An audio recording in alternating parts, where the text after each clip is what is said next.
All right, welcome to our fifth session in today's Diversity and Inclusion in the Workplace Forum. I'm Chris Martin, Dean of the College of Business at Louisiana Tech University. I want to thank you for joining us today for these critical conversations. Now I'm pleased to introduce to you Karen Perham-Lippman, Diversity and Inclusion Manager for Lumen Technology. Karen is a certified diversity professional who was one of 200 selected worldwide to speak in Geneva at the International Leadership Institute's annual conference. She is speaking today on authenticity, allyship, and advancement. So without further ado, Karen. Thank you so much, Dr. Martin. I really appreciate that wonderful introduction, and I'm thrilled to be here with you and with all of the attendees for today's incredible Diversity, Equity, and Inclusion Workplace Forum. All of you students and partners, community leaders, and business leaders who are here with us, thank you for joining and participating in learning and some critical conversations about an important topic. So a little bit about me. As mentioned, my name is Karen. I am wearing a black dress with a blue sweater. I have red hair and blue eyes. My pronouns are she, her, and hers. And I identify as a white female who's neurodiverse, bisexual, and a co-conspirator or ally, which we're going to talk about today, allyship. At Lumen, as mentioned, I lead our diversity, inclusion, and belonging programs. I have over a decade of experience in this work and in corporate social responsibility and employee engagement. And that includes consulting work with businesses, government, nonprofit, and academia. I truly believe it's important for me to share my knowledge and experience and give back. And so that's also why I mentor, serve on boards, and give back in the community as much as possible, and teach as an adjunct professor in a business school too. And why am I telling you all this? Well, the main reason is because these opportunities to serve help me to be better and ensure that I am taking action to expose myself to opportunities to hear and learn from others' perspectives, their ideas, their beliefs, their experiences, and their backgrounds. This helps me to better know my authentic self and to be a better ally to others. But let me tell you a little bit about Lumen. I love talking about Lumen. We have some incredible folks at our organization. And so if you're not familiar with us, just a bit of background. Lumen is a multinational technology company, and we have over 36,000 global employees that serve customers in 60 countries. We are enabling companies to capitalize on emerging applications and power the fourth industrial revolution. And this is redefining how we live and work. Some of our clients include business, government, and that's federal, state, and municipalities, entertainment, media, and the nonprofit sector. And if you don't know, check us out. Some of our customers are Zoom, the US Department of Defense, the Department of Agriculture, the US Census Bureau, the Minnesota Vikings, the Seattle Seahawks, Tampa Bay Buccaneers. And if you're in the gaming industry or interested in video game development and design, Gaijin Entertainment is one of our customers, and so is the YMCA of Singapore. So we have customers all over the world that we're helping support to do great work. And I know that probably sounds really cool, but what's even more amazing about that is that it's our Lumen humans that truly power Lumen's innovation and our ability to serve those customers and make a difference in the communities where we live and work. Because at Lumen, we believe that our core purpose is to further human progress through technology. And nowhere is this opportunity more apparent than amid the fourth industrial revolution. We believe humanity is at its best when it produces innovative technologies that advance the way we live and work. And we achieve this with the help of thousands of individuals globally who we employ at Lumen. At Lumen, we know that one of our strengths is the diversity of our people, and we're deeply committed to fostering both a diverse and inclusive culture at our company. So why am I talking about this? Because we can't do this work and we can't serve our customers, and our Lumen humans can't be their best selves unless we are focused on creating an experience of authenticity, allyship, and advancement.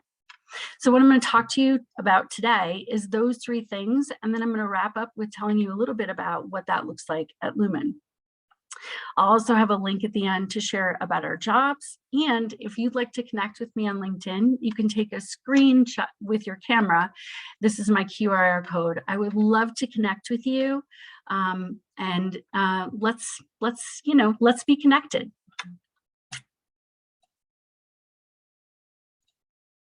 All right, so first we're going to talk about authenticity.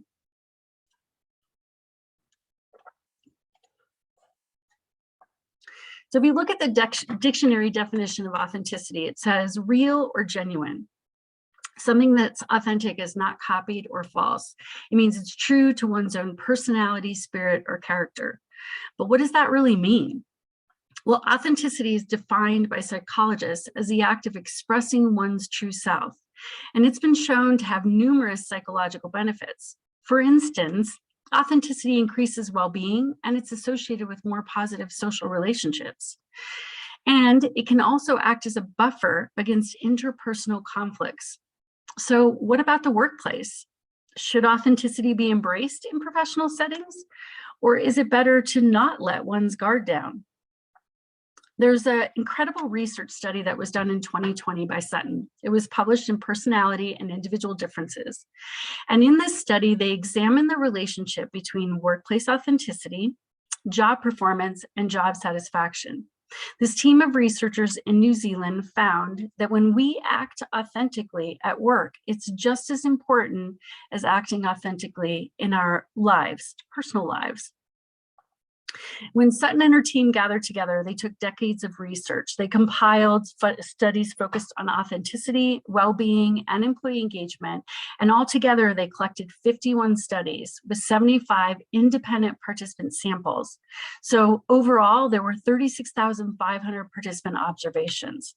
And what happened when they correlated all this data and pulled it all together? Well, they found that authenticity makes a substantial contribution to individual well-being and engagement and provides key interventions, as I mentioned, for conflict, but also for organizations seeking to improve both well-being and engagement outcomes for their employees. So what does this all really mean? It means that this analysis unambiguously concludes that authenticity, or the feeling of being true to oneself, is the key to both our well-being and employee engagement. And both of these outcomes are increasingly important for measures of economic and societal success, as well as creating space and encouragement for diverse, authentic expressions of our employees. And that will have a wider positive impact at work, but also in our personal lives. Okay, so we've defined authenticity. We understand now why it's so important. Let's take a look at what that looks like in action, because it's great to understand it, but how do we put that into motion in terms of what we can do and say inside an organization? So the first thing I want to call your attention to is at the top of this slide, it says, as a leader. And I want to tell you that at one point early in my career, I was working in a role in which my title represented that of a frontline employee. And I had become convinced that to become a leader, I needed to advance my title. A mentor of mine at that time gave me Mark Sanborn's book. And so if you haven't read it, it's called You Don't Need a Title to Become a Leader. It was incredibly powerful for me in those early career experiences. In his book, Mark talks about how titles suggest responsibilities for others or results that we might expect to achieve. But it's a broad brushstroke because they don't necessarily define what a person does, and because we do not necessarily need a title to be a leader. Leaders may conscientiously choose to exercise their abilities, skills, and knowledge to help make a difference for others, regardless of level or title in an organization. Leaders can also increase return on investment inside organizations through the relationships they build and the outcomes and improvements that they often facilitate. And leaders can engage in the act of leadership, which frankly, it's not something that we do to people. Leadership is something that we do with people. One of my favorite quotes from Sanborn's book is, "In my experience, the marks in life that we leave, our legacies, are most often left not in stone and steel, in history and politics, or poetry and literature, but in the lives of other people." So as a leader, you may be someone in your organization people leading. If you are in college right now, you may not necessarily be in a leadership role, you're a student. or you may be leading as an individual contributor, which we'll talk about in a few minutes. But whatever your role or title in your organization, one thing to think about in putting authenticity into action: be yourself, not your representative. And be vulnerable. Show your team or those you work with or partner with or cross-functionally engage with that mistakes happen and they can recover from them. We can do this by example. Admit when you don't have all the answers and ask for help. If you are a people leader, have one-on-one meetings with your individual team members and get to know them as human beings, not just employees. I love talking about our employees at Lumen as Lumen humans, because at the end of the day, it's our humans inside of Lumen who are making all the magic happen. And that's what makes us amazing. So knowing that your employees are human beings first, not just employees. And lastly, something that we can all do together collectively, whether you are a people leader, whether you're leading from any seat, is foster psychological safety. When we do that, we're encouraging team members and others that we work with to share their thoughts and ideas. Now we'll talk a little bit about what that looks like as an individual contributor. For those of you who haven't had the experience, whether interning or working in business yet within an organizational workplace, individual contributors are often working across an organization cross-functionally, and they can lead from their seat in many, many ways as a partner. And so they're also leaders inside organizations. And how can they practice authenticity in the workplace? Same thing. Be yourself, not your representative. Share your ideas, even if they differ from others. Request mentorship and or offer to be a mentor for others. It's also really important to have uncomfortable conversations. Those difficult conversations with your leader or manager or whomever you report to is critical in allowing for you to experience that authenticity in the workplace. And that can look like requesting flexibility when needed, or asking for help in removing obstacles impeding your productivity. It's also really important to discuss your career goals with those you work with or your manager that you report to. If you have interest in advancement and developing in your career, let the people around you know what your goals are so they can help support you in your path. Ask for guidance on development activities that will help you attain those goals. So what are some of the benefits of authenticity? Well, I know I talked about that when I referenced Sutton's study and some of those key outcomes, but let's take a look at these and some additional organizational benefits of workplace authenticity. We talked about what is it, we talked about how we do it. Now we're going to talk about why it really makes a difference in terms of our experience. Authenticity in the workplace can boost organizational members' experience of confidence. So all you humans out there will feel and experience a willingness to share ideas and drive innovation when you can be your authentic self. You can make better decisions within the workplace and experience continuous growth and development. And we talked about this in terms of Sutton's study, but it promotes well-being. That experience of having well-being and being able to be authentic within an organization also means you're developing meaningful relationships. And it creates opportunity to pursue career interests and professional enrichment. It also enables us to actively participate in creating a thriving environment that we then get to be a part of. And then lastly, we talked about this in terms of Sutton's study, but increases employee engagement. Organizational humans that can experience authenticity build trust with each other and with their organization. They feel empowered within the organization and they have increased productivity. So now we know what does that mean to be authentic, and how do we help support each other in being their authentic selves? That's where allyship comes in. So let's take a look at what allyship is and what that looks like inside organizations and how we can engage in it. So allyship is defined as the status or role of a person who advocates and actively works for the inclusion of a marginalized group, not as a member of that group, but in solidarity with its struggle and its point of view.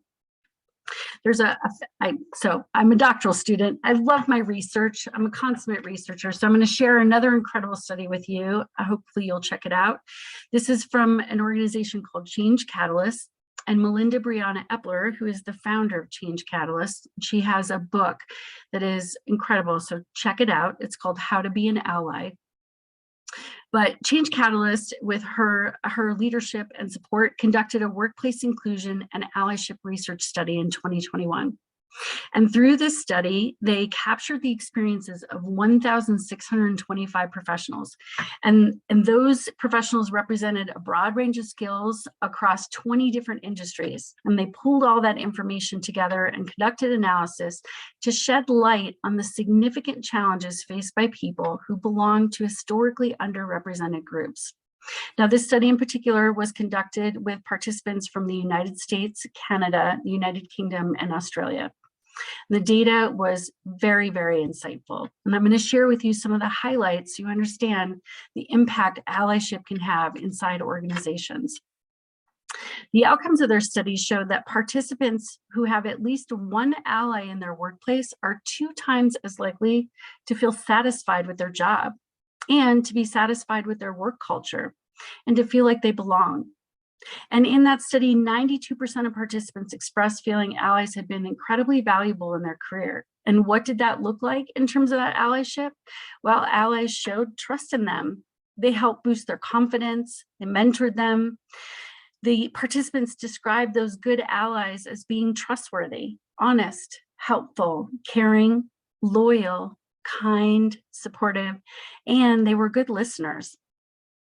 We also learned from the study that 97% of people working at companies that provide allyship training have at least one ally in their workplace. And for those companies offering allyship training, they were 1.6% more likely to be satisfied with their job and 1.2% more likely to feel safe in their workplace. And in contrast, the companies that didn't offer any type of allyship educational development or learning, those employees felt 4.3% more likely to say they didn't have any allies in their workplace. And this matters because having allies increases our feelings of happiness, psychological safety, satisfaction, engagement, and a feeling of belonging at work. Allyship increases productivity and reduces turnover. We also found from the study that 50% of women and 53% of members of the LGBTQIA community report that they're more likely to stay at their current job when they have allies at work.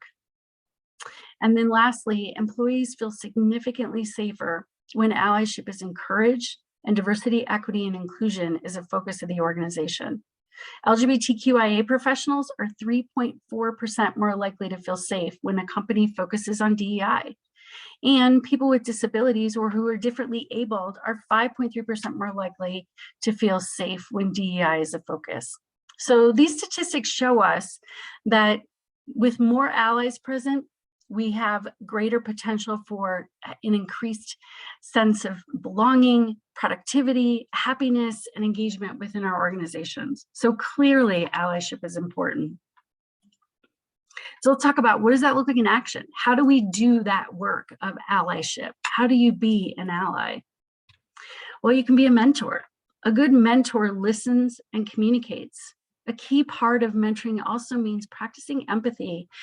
A mentor provides quality feedback regularly as well. You can also be a sponsor. And you may be hearing some of these terms in your development experience as you grow, and certainly as you leave business school and enter organizations. There's a difference between a mentor and a sponsor. A sponsor is someone advocating for you in the rooms that you're not sitting in. They help sponsor and raise your name when there's an opportunity for a position to become available and can be a helpful part of your advancement. So if you can be a mentor and be a sponsor, and amplify the voices of the marginalized. If they're being overlooked or talked over in a meeting, make it a point to ask them for their input. Take action, because acknowledging their expertise and skills helps to support decreasing their marginalization. And recognizing microaggressions and speak up. While comments or actions may seem small or significant, they have a negative impact on others. They have an effect. A few more things you can do. I said this before, but it's really important for us to get uncomfortable and to get comfortable being uncomfortable.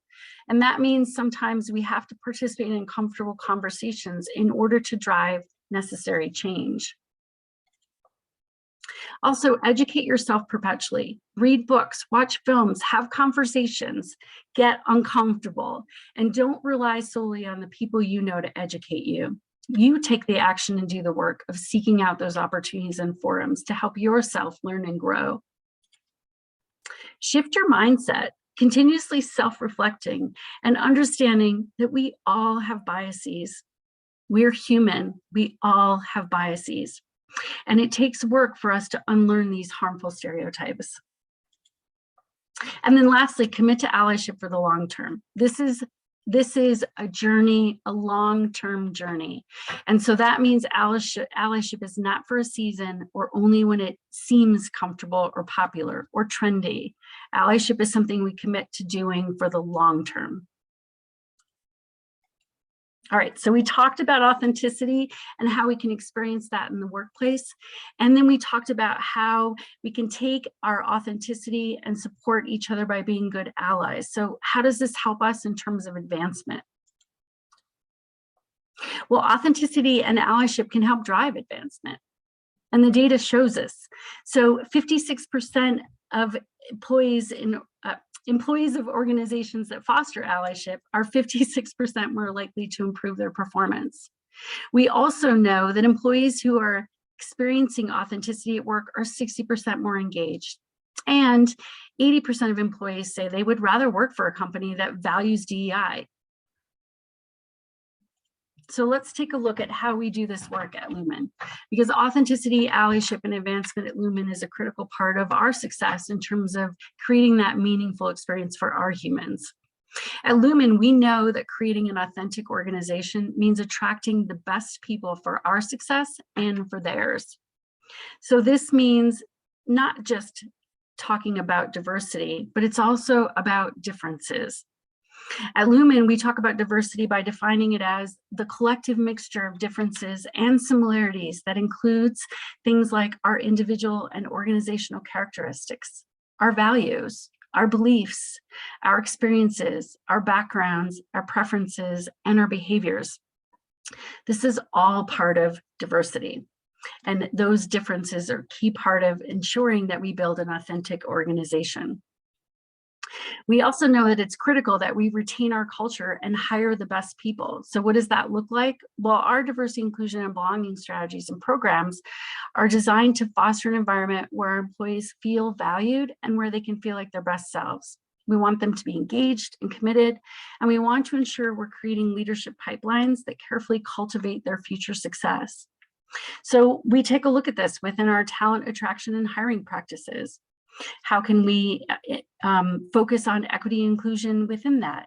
We also ensure that diversity, inclusion, and belonging is a key part of our new hire presentations and onboarding materials, and with our talent management and development initiatives. And I'll tell you a bit about a few of those in just a minute. But also I want to talk about well-being. Well-being is just as important when we're thinking about building an authentic organization. We want our humans to experience wellness or the experience of well-being.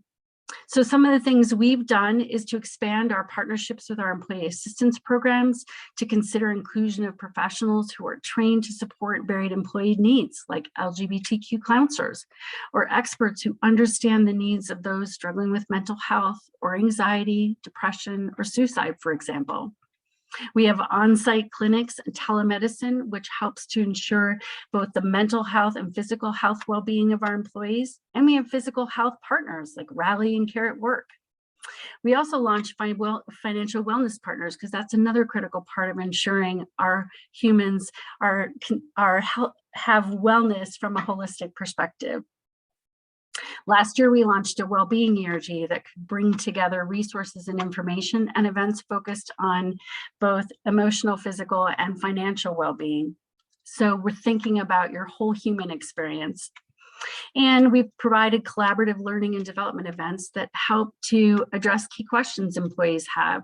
And we do that in partnership with our employee resource groups. A great example is hosting a vaccine education event that ensured that our employees understood information around vaccine education and what that might mean for them. Next, fostering an ally culture. This is a key part of building an authentic organization. Some of the ways that we do that is through our 11 employee resource groups. These are open to all employees, and they focus on embracing identity, intersectionality, allyship, and curiosity. We also celebrate cultural holidays and events. At Lumen, we celebrate these throughout the year by engaging our employees and hearing others' perspectives, learning about different backgrounds, traditions, and belief systems.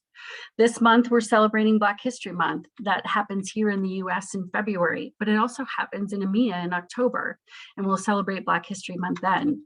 Other key campaigns might include Juneteenth and Windrush Day, Women's History Month, International Women's Day, Hispanic Heritage Month, National Disability Employment Month, Pride Month, you get the idea. And we have many, many campaigns throughout the year that encourage our employees globally to celebrate and recognize their traditions, their culture, and their beliefs. Another thing that we know is a key part of driving allyship culture is our cause-based volunteering. We launched a virtual volunteering campaign that promotes employee choice. And together, collectively, since we began this 3 years ago, we've impacted 12 of the 17 United Nations SDG goals. We're connecting employees to causes through remote work setting. This month, we're doing an incredible event. We're going to amplify the voices of those Black identity through a partnership with In Full Color, and we're going to be working with HBCU heroes to mentor students who are HBCU students. We also know when we talk about advancement that that's a key part of this formula or this environment or this space that we're trying to create where we are building an authentic organization with an ally culture. So what does that look like? Educating our employees through development programs focused on engaging, influencing, driving change, helping them grow. We developed and launched implicit bias training, which gave our employees an understanding of dominance and oppression, microaggressions, and identity. But if you heard me talk a bit before about allyship training, then you know we think that's important too.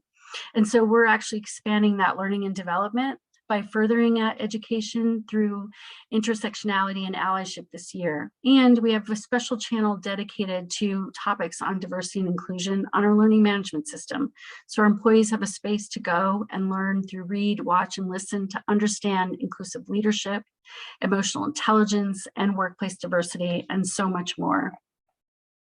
We elevate our employees through our mentoring ring programs and other development programs designed for individual contributors and leaders at different levels. And lastly, some of the ways that we're empowering our employees is by conducting race equity studies, gender equity studies, and compensation equity studies so that we can help create that inclusion and equity across Lumen globally. Now, I know some of you will be joining our networking session that is following this, where you'll have an opportunity to learn about our internship programs and full-time employment. If for those of you who are students out there, I hope you're going to join us in that session in which Lauren Terrell will be there. She's our senior manager who leads our university relations program. I know she'll be excited to talk with you more about some of the great work that we do at Lumen and our careers that are available. And if you didn't know, we were WayUp's #1 internship program in the US last year, and that was decided by a panel of industry expert judges and thousands of public votes. And we're really proud of our intern program and the way that we're incorporating our interns in all of this great work and giving them opportunities to come be humans with us as part of our organization in the future. So with that, I want to thank you for spending time with me today. Hopefully, I've helped to expand your understanding of authenticity and how you can take action in experiencing that, how to be an ally, how to support others through allyship, and what that can look like for advancement in your career. And yeah, thank you so much.